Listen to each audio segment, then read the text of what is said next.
my world. Today is another recent video games pickups video, and today's theme is Nintendo Switch games. So I have a nice pile of games here to finally show off. Some of these I've had for months.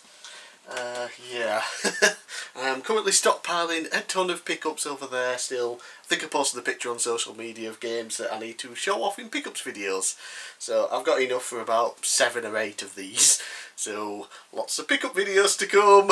Right, firstly then we have one of the titles I've had for the longest. I got this from Limited Run before they announced they were doing double packs and releasing them properly through an actual publisher and things like that, so they're not limited anymore, but this particular version is anyway. It is Star Wars Republic Commando.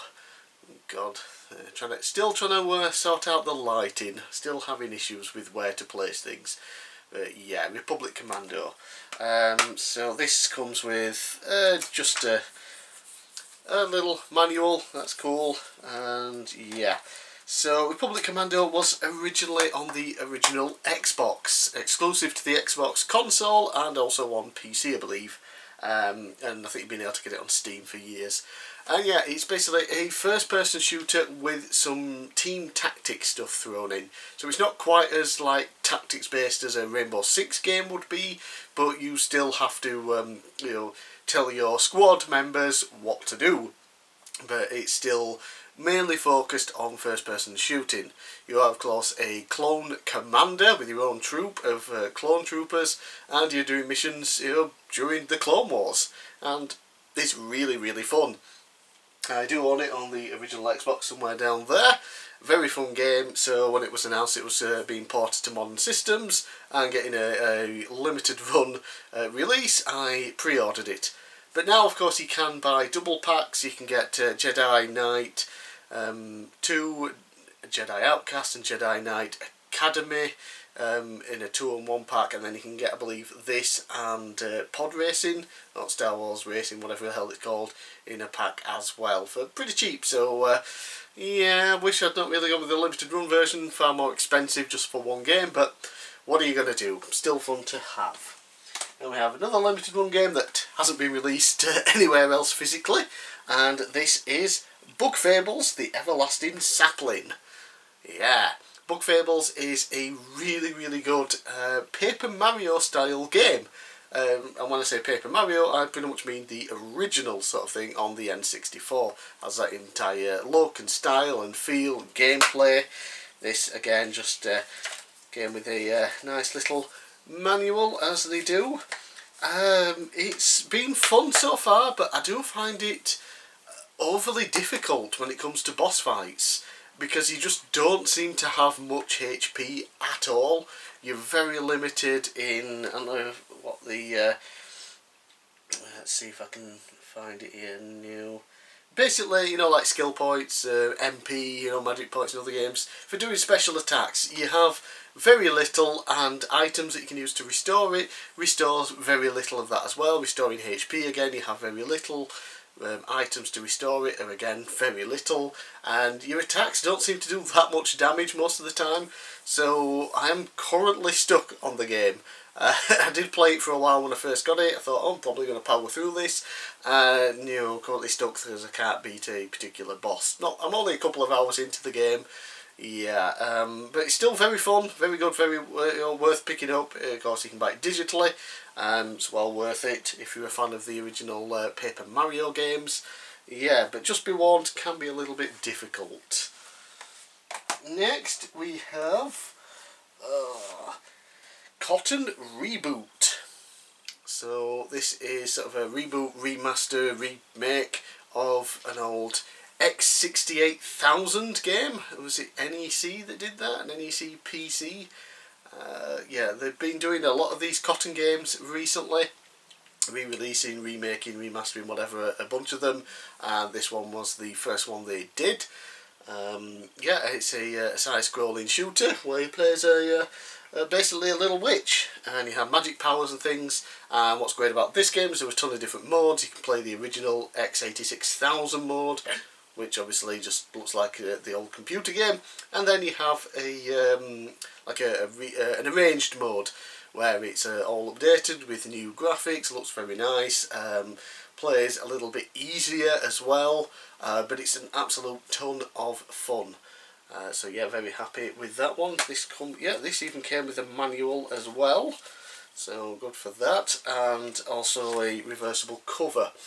I got mine, I think, from Strictly Limited Games, although it does also have a regular normal release as well. So technically this is a limited version of the game, but you can just get an ordinary one anyway for the same price. Another sort of remastery remake game. This is the Ninja Savior's Return of the Warriors, and this is a remake or whatever, reimagining of the SNES title, just the Ninja Warriors, I think. It was also an arcade game, and yeah, it's made to look all nice and play nice on modern systems, and it is fun as hell. Side-scrolling beat-em-up game where you play as robotic ninjas.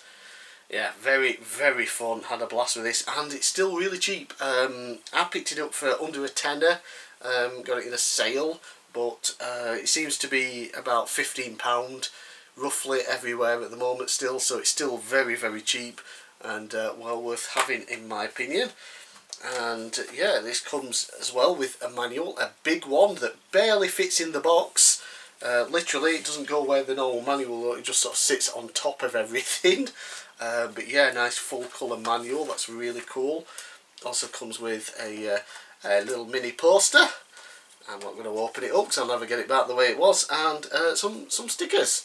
So that's fun. Yeah, just a really, really fun game, especially if you want to play the original but can't afford it because it's one of those old expensive SNES titles these days, especially here in the UK anyway.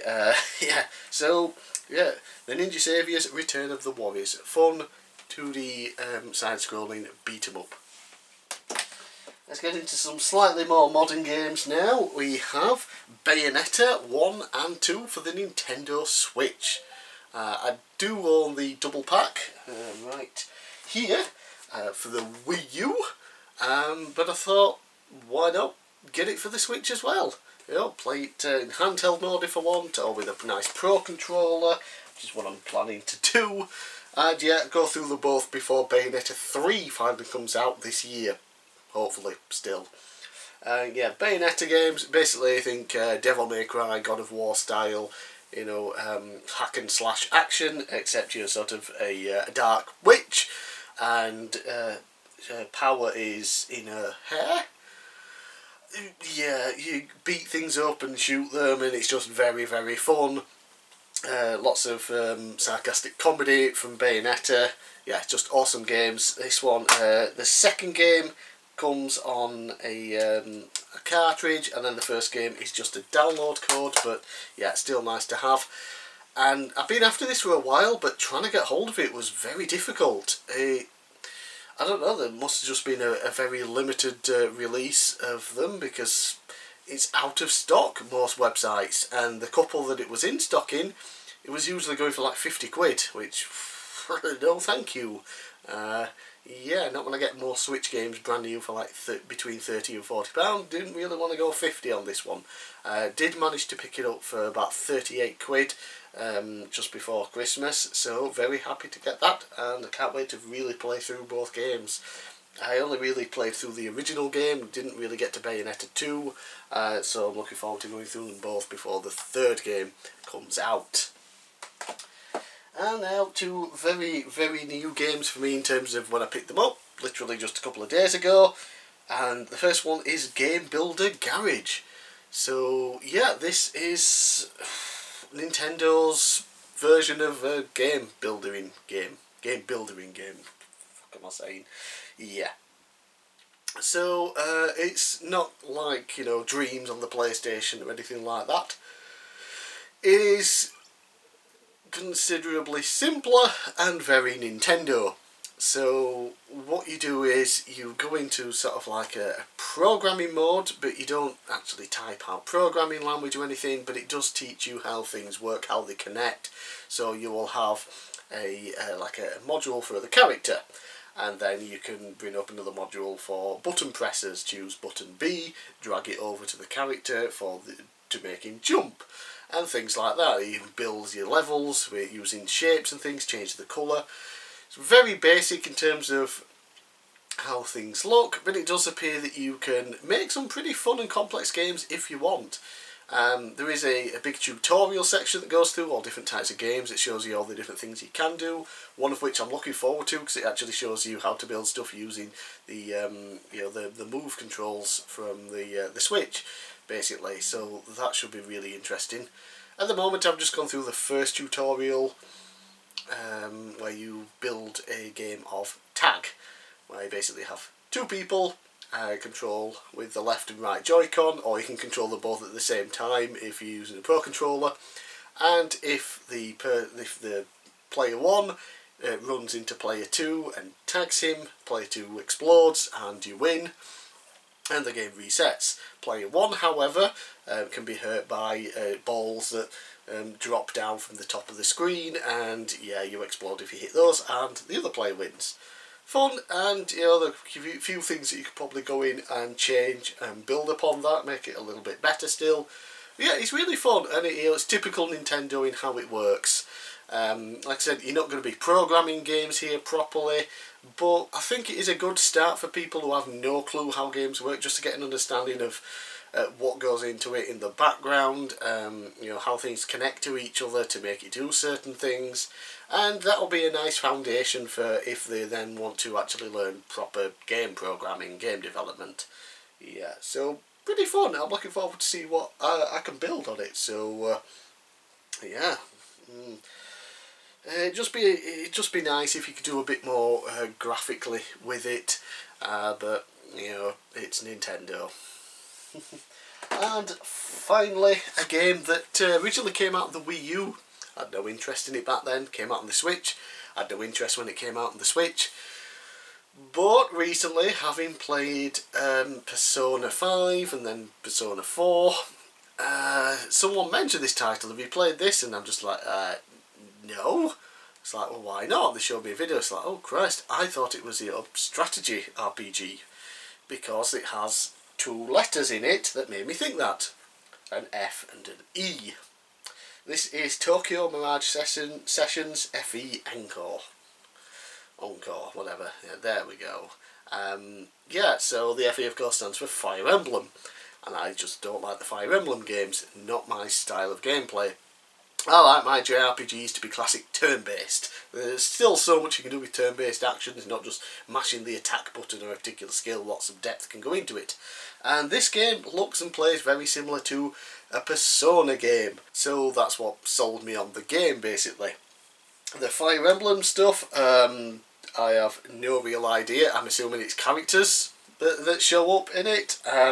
Yeah, and again, it's kind of like a Persona system, except you have, I think it's the Fire Emblem characters actually, that sort of act as your weapons. You have these weird light orbs inside of you, and you can turn the enemies into your helpers and the Fire Emblem characters, and then they turn into your weapons during battle.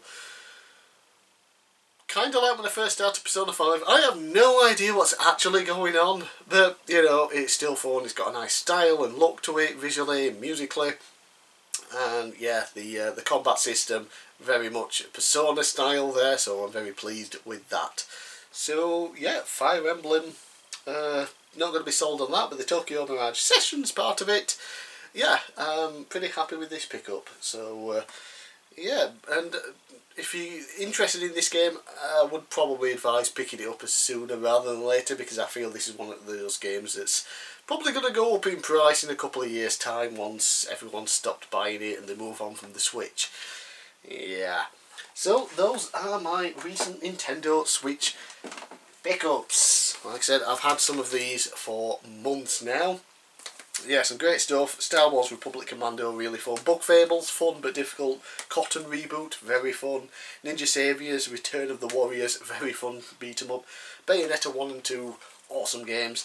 Game Builder Garage, fun, interesting, definitely not for everybody. I only really picked it up because it was cheap. And then Tokyo Mirage Sessions FE Encore. Encore. Encore, that's probably how it's pronounced, isn't it? Yeah.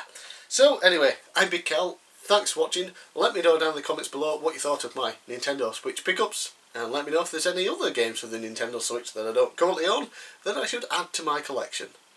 And I'll see you again next time.